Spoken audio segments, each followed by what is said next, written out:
Mbote na bino bandeko balandi partout bonisa kolanda biso na tindika nde tolobaka chaîne idéale oyo emelaka bino ba actualité na ntango oyo esengeli na mokolo ya lelo. Le secrétaire général Mwana Bute Augustin Kabuya, les rassembleurs bakiselaka ye autaki kosangisa parce que ba reporter na biso baza sur le terrain à la personne de Biyumbuyi bazali pona kosela bino musala a rassembler ba fédéraux na ba sectionnaire pour na kocha ordre na katia parti autobus sur parti présidentiel UDPS a bendi lisusu matoi parce que toza en relais biso na bango wapi bango bazo sala biso pe toza na ligne yango déjà bazana nzela ba omela biso be élément oyo ezo sala ma sur le terrain pour na kolakisa bino musala o tozali ko sala pour na bino bandeko balandi alinga cha ordre na kati ya UDPS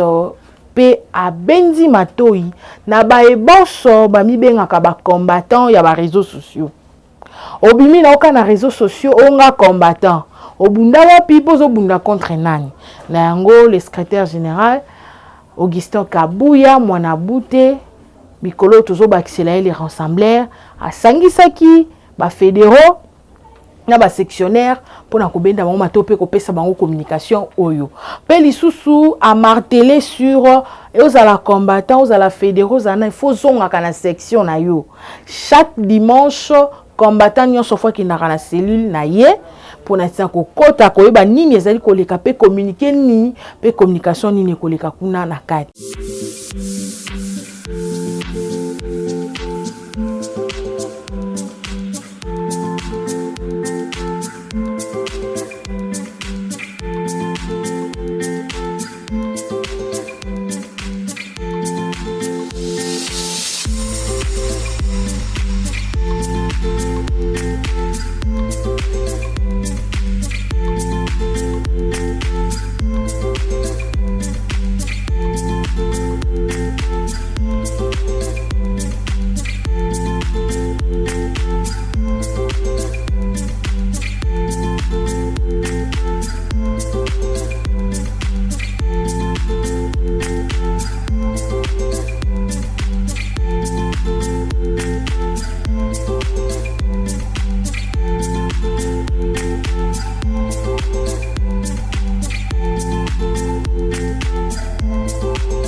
Bana Fachi Beton viva.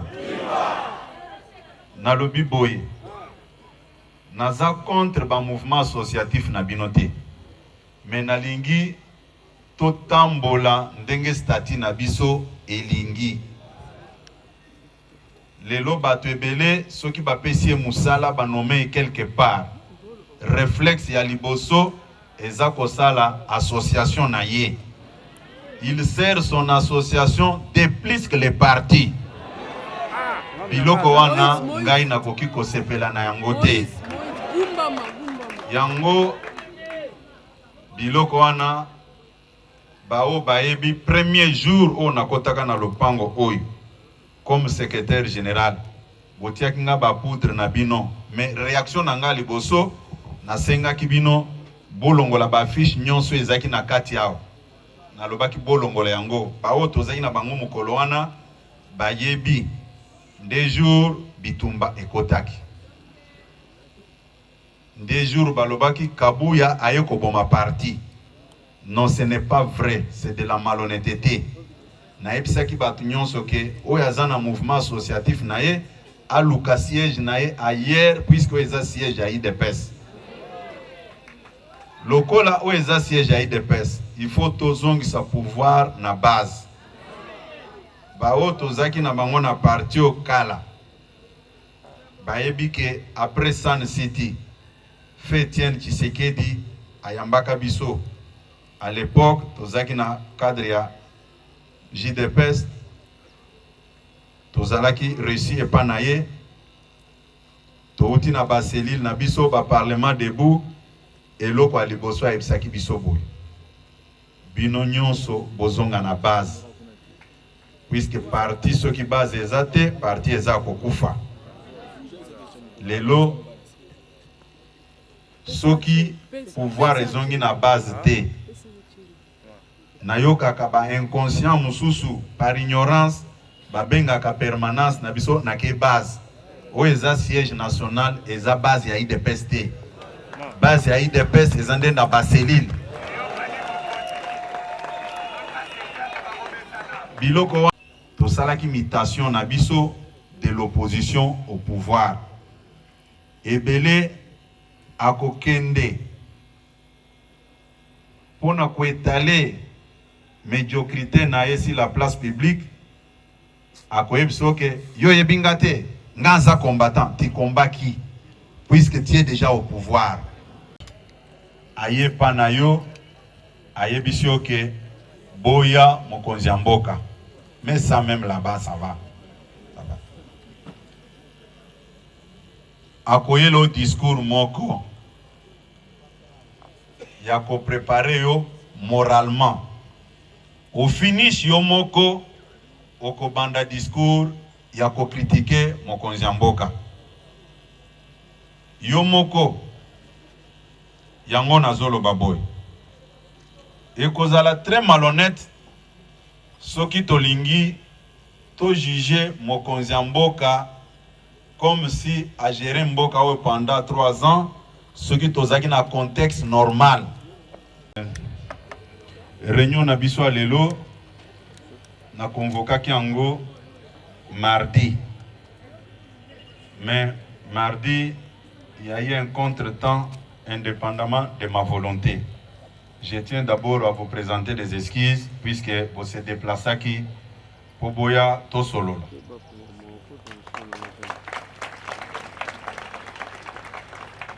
Likambo nini elekanaki mukolo wana po tokutana te.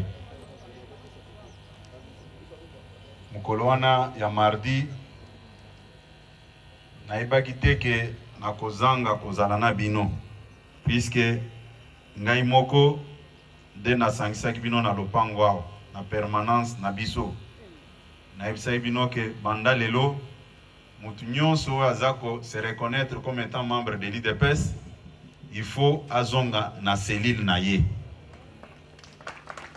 saki ba président sectionnaire ngape na ebisaki bango bo implanter parti bo créer ba cellule mususu potoye baka nani azanani lelo mutu nyonso akomi kozwa parole au nom de l'IDPS ba mercenaires bakoti ebele.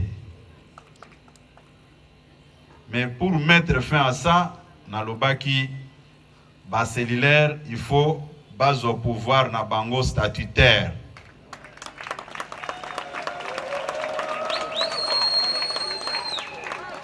Parce que entreprise oyo discipline ezate entreprise wana ezaka toujours voué à l'échec ou bien à Sachit, yango na lobaki, il faut quand même toter les misamakambo.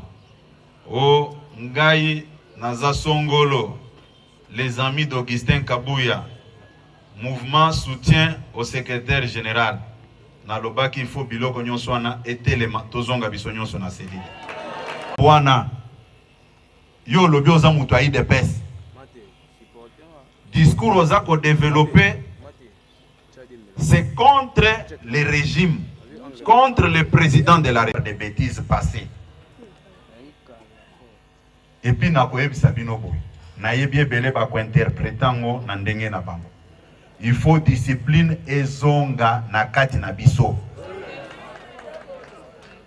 Botala même na bateau basala ba rébellion.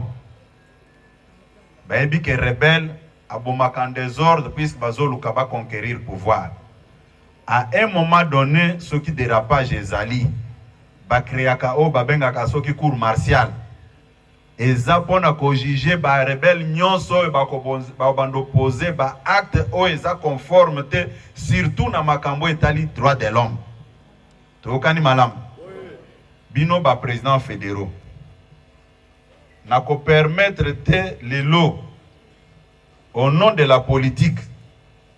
Un incivique à tellement a paralysé fédération. Non, je suis combattant. Il combat qui?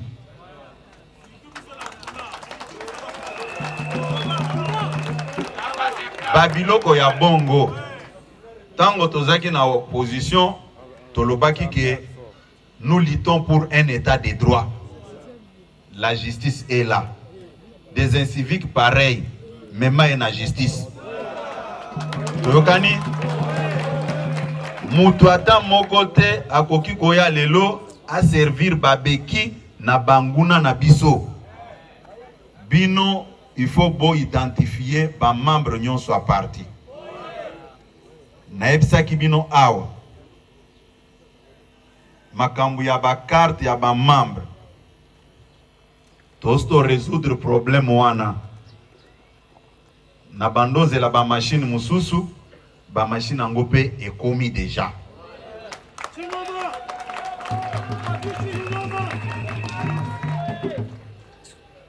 Toboyaki makambu ya koloba o tosali partenariat na société Songolo Pakala. Ba machine yango soki osali calcul nango na mboka bapaya eleki $2500 te. Eleki $2500 te ba machine wana. Mais pour nanga na mona kineti une humiliation que un grand parti comme IDPS tous à la recourir derrière Batu pour na kosal sa ba carte à ba membre. Problème wana est déjà résolu. Ba machine ango na ebisaki ba service nanga baya nangwawa balakisa binongo po na boyi ke o secrétaire général azo faire vivre biso na espoir ya pamba. AK47 Chingoma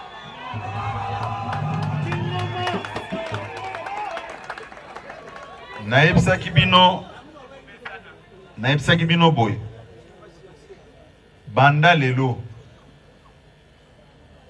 boye bango bien. Nous sommes un parti au pouvoir. Makamunyo sobiso toko posé comme acte et kozala na répercussion sur les régimes en place. Discours nabiso il faut ezala différent na batu mususu. Botia na mitu na bino na ebisaki bino ndenge bovandi wana. Jamais okomona mutu aye koyebisa yo.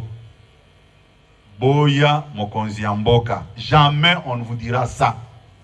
Jamais. Bakoyebisa bino te. On ne peut jamais vous dire ça que boya mokonzi ya mboka. Na yango pe suka kiwana te bandeko balandi. Ezolobama partout IDPS ezakala ba carte te.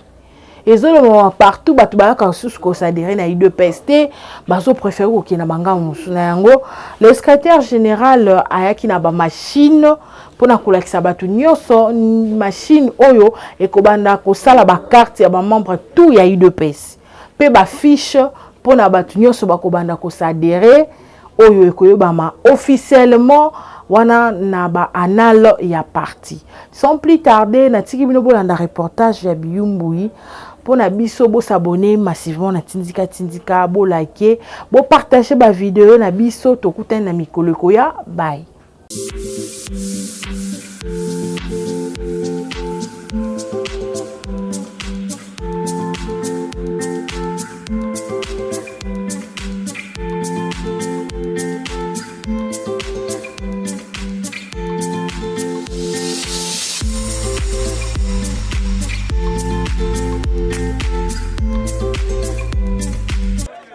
Qui jamais qu'on permettre finir avec la politique des mercenaires. Et puis je ne comprends pas Denge tozali aw na uti ko yebisa bino boye ebele ba ko dénaturer propos na ngai kabu ya uto yebisa ba président cellulaire ba président sectionnaire ba kangisa ba combattant. Non, si vous avez reçu une mauvaise éducation, tu choisis les réseaux sociaux pour déstabiliser le parti, insulter les autorités à n'importe quel niveau, Bazako se retrouver. Ta place, c'est à Makala. Et moi, je vous promets, IDPS viva, Ngana Zako promettre Binoboy. Je dois moi-même prêcher par l'exemple. Tout délinquant qui a pris son temps pour utiliser les réseaux sociaux, pour m'insulter, je parle de moi-même. Je serai devant la justice pour que la vérité soit établie. Tokani malam. Boza kosala semblant. Naebsa kibino.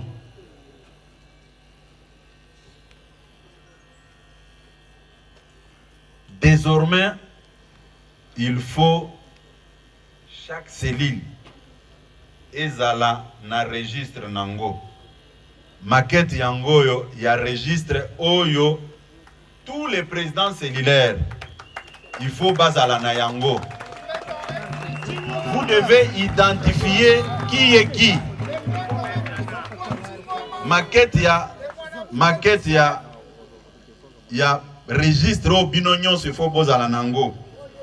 Il faut beau identifier Moutou. Fini avec la politique des mercenaires. Basali ba prison, ba connaître ba relégation. Toi, tu n'as même pas 30 ans. Tu te mets dans un coin de la rue avec ton téléphone Android. Tobunda mingi, 37 ans de combat, mais tu es sorcier.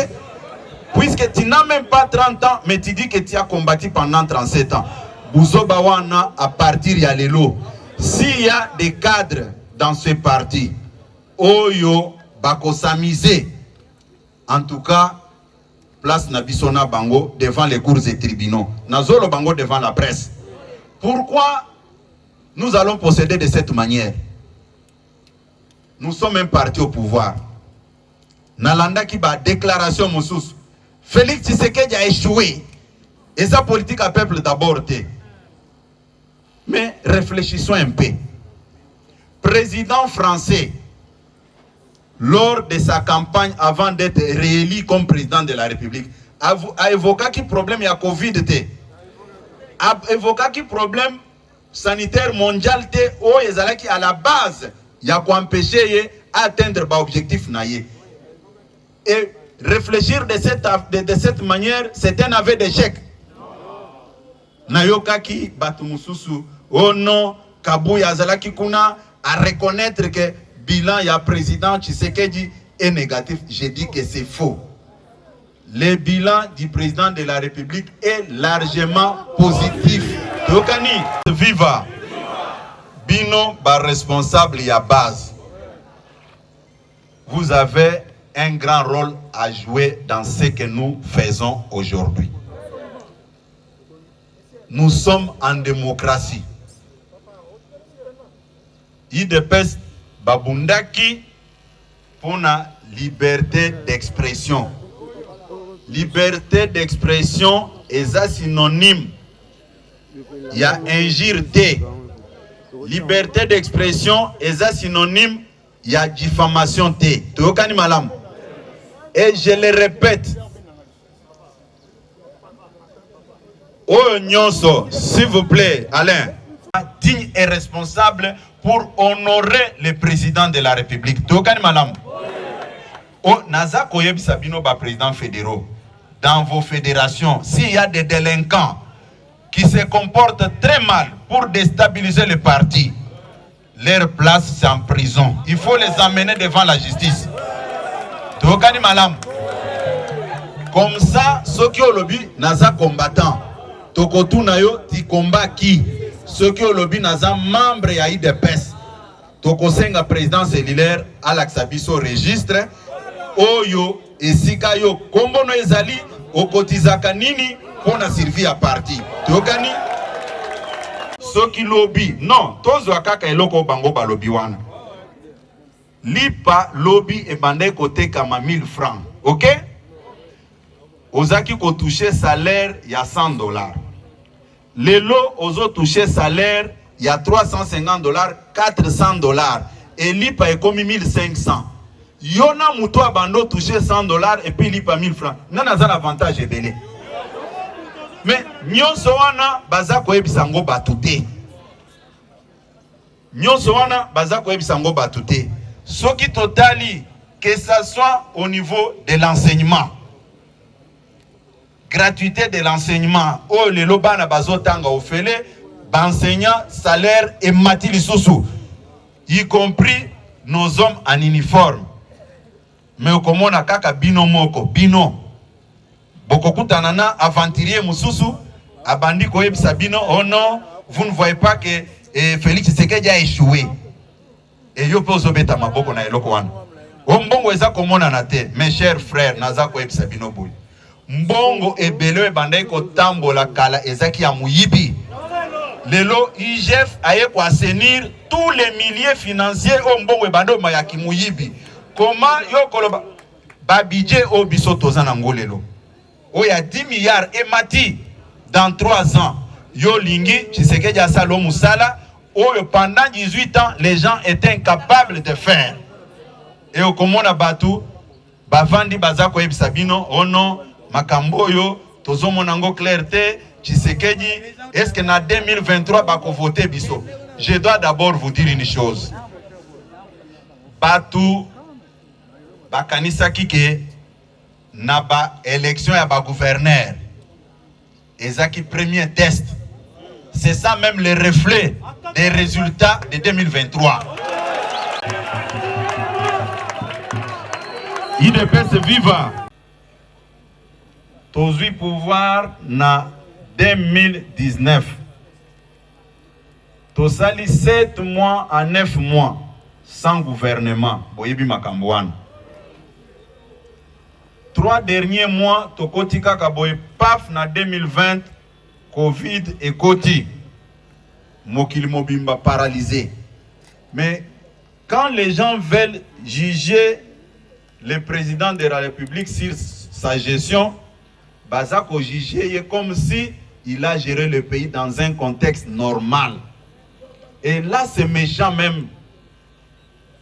Et vous allez trouver les gens de l'IDPS en train de développer ce discours sans se rendre compte que Bazako mibeta masasi bango moko. Tango bozako tala 2020 mobimba ndenge le kaki poko taka na Gombe awa.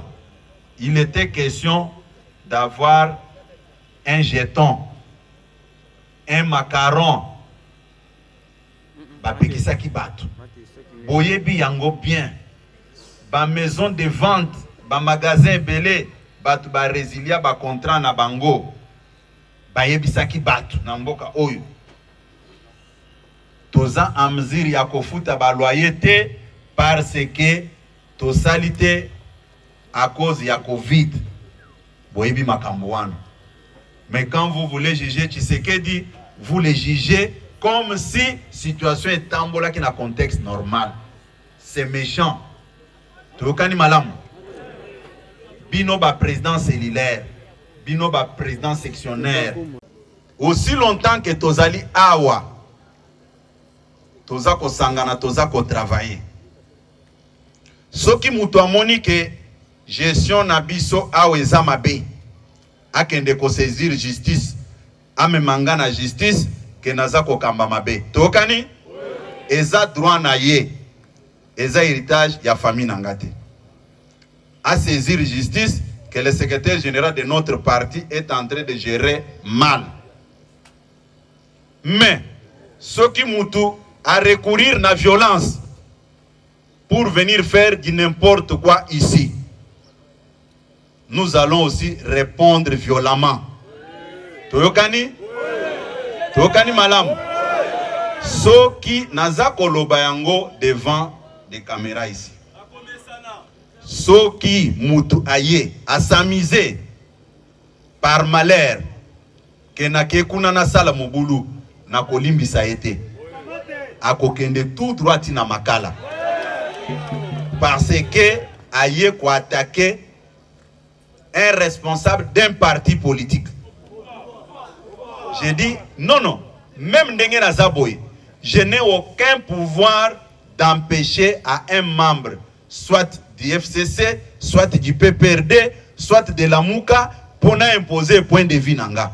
Mais bango pe bazan à droite ya ko imposer nga point de vue nanga. Tokani point de vue na bango. Tokani parce que batu ebele babosani liberté d'expression na impolitesse na yebisi bino ngwa boye. J'ai déjà saisi mes avocats.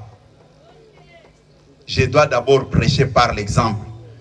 Naebi ebele bako utiliser les réseaux sociaux, kabu yazo kangisa ba combattant. Moi, je vous dis que nous avons déjà dépassé cette étape-là. Nous sommes un parti au pouvoir, nous devons avoir un comportement. Tokani malam. Bino ndenge bozali awa. Votre mission c'est de défendre les régimes en place. Tokani? Nalingi koyebisa bino eloko mususu. Ce n'est pas la première fois batu balongwa na parti oyo. Ce n'est pas la première fois. Mais ce qui yo aussi au lobby ke na longwe na IDPS. Makambu ya IDPS ozotolo na musala na likamuni. Makambu ya IDPS etaliona likambo nini? IDPS viva. Nazako yebisa bino boy. Bo cede na ba chantage wana te. Ba départ nyonso esalemi na misu na ngai na parti oyo. Etikala ko bouger parti oyo te. Dans un laps de temps. Tokendeki ebele ba mandolo ba ceux qui vont bouger songolo Tshisekedi va perdre la majorité à l'Assemblée nationale. Ce qui n'était pas vrai. Tous les députés étaient loyaux vis-à-vis du chef de l'État. Tokani, la preuve en est que le professeur André Mbata Azaki élu avec 402 voix. Tokani, et Tikala Kosale Maté. Tokani malam. Et puis, Bolanda ba discours nyonso batu baza ko développer té, c'est du mensonge. Toke na élection ba gouverneur aw. Ebele na kati na bino ba bandeko ebisa bango. Kabuya n'est pas à la hauteur, tokozo elo côté, les 10 toza ko bengana ye, tozo sala marche. Mais après les résultats, je n'ai vu personne organiser une marche de soutien avec tout ce que nous avons récolté comme résultat. Quelle méchanceté! Nakosenga bandeko wana basa la marche de soutien puisque nous avons obtenu au moins 5 postes. Sur invitation aujourd'hui que le secrétaire général Augustin Kabouya Mwanamou de Chiluba, il a demandé à tous les présidents fédéraux, les présidents sectionnaires et aussi les présidents cellulaires. C'était une rencontre pour la remise du pouvoir à la base. Vous savez, l'organisation de ce parti qui a milité pendant beaucoup d'années, et nous sommes donc organisés dans le sens où c'est au niveau de la base où tout doit se préparer. C'est-à-dire vous ne pouvez pas adhérer à l'IDPS directement au sommet. L'adhésion à l'IDPS se passe au niveau... L'adhésion au niveau de l'IDPS se passe au niveau de la cellule. Au niveau de la cellule où vous serez identifié, dès que vous êtes identifié comme membre du parti, parce qu'il y a eu beaucoup de cacophonie. Il y a des gens qui ont adhéré, soi-disant, entre guillemets, à l'IDPS, mais en passant par des réseaux sociaux. Quelqu'un qui s'autoproclame déjà n'espère que non, il est membre de l'IDPS. Mais quand nous vérifions au niveau de la cellule, il n'y a personne. Et aussi, c'est comme ça que vous avez remarqué, même dans son speech, il a annoncé qu'il y a aussi des gens qui sont en train de faire des démissions fallacieuses. Ils démissionnent sur les réseaux sociaux, tout simplement parce qu'ils ont adhéré sur les réseaux sociaux. L'adhésion à l'UDPS, c'est au niveau de la cellule. Vraiment, nous sommes contents que le secrétaire général ait pensé à cela, qu'il ait fait vraiment cette remise du pouvoir au niveau de la cellule. La base est tellement ovationnée aujourd'hui, nous allons remettre maintenant les choses dans l'ordre. Et pire encore, donc aujourd'hui, vous allez remarquer qu'il y a des gens sans qualité comme ça, mais ils sont là en train de se proclamer que non, il est président d'une cellule et tout ça. Au moment où il n'est pas reconnu au niveau de la section, il n'est pas reconnu au niveau de la fédération. Donc les fédéraux ont été présents, tous les 4 fédérations de Kinshasa, tous les 4 présidents fédéraux, ils ont pris acte de tout ce que le secrétaire général venait de nous annoncer. Donc nous croyons que les choses vont maintenant s'améliorer. Il a annoncé, bientôt là il y a des machines qui ont été présentées. Donc bientôt on va procéder à la remise des cartes à tous ceux qui sont membres de l'IDPS. Vraiment, c'est un message d'un père de famille, c'est un message de sensibilisation, c'est un message de motivation parce que dans tout ce qu'il a dit, vous avez vu, presque tout le monde était vraiment dans la joie lorsqu'il a essayé de parler que voilà, il y aura une commission qui va identifier ceux qui sont en train de travailler à gauche, à droite, pour que les véritables gestionnaires de la base puissent rentrer dans leurs droits parce que ce sont des gens qui ont milité pendant beaucoup d'années. Ça vraiment, c'est toute la base qui a salué. Baimboka bayebake bokonzi ya IDPS ezali nde na cellule. Na cellule nde bakotaka IDPS na cellule, bakotaka IDPS na likolo te. Yango lobi même ye moko secrétaire général akotaka réunion ya cellule bisika vandi. Tout membre ya IDPS il faut azonga na cellule. Musala ya biso ba président cellulaire eza pona ko recruter ba nouveaux membres et puis ko lendisa ba bazali déjà na kati.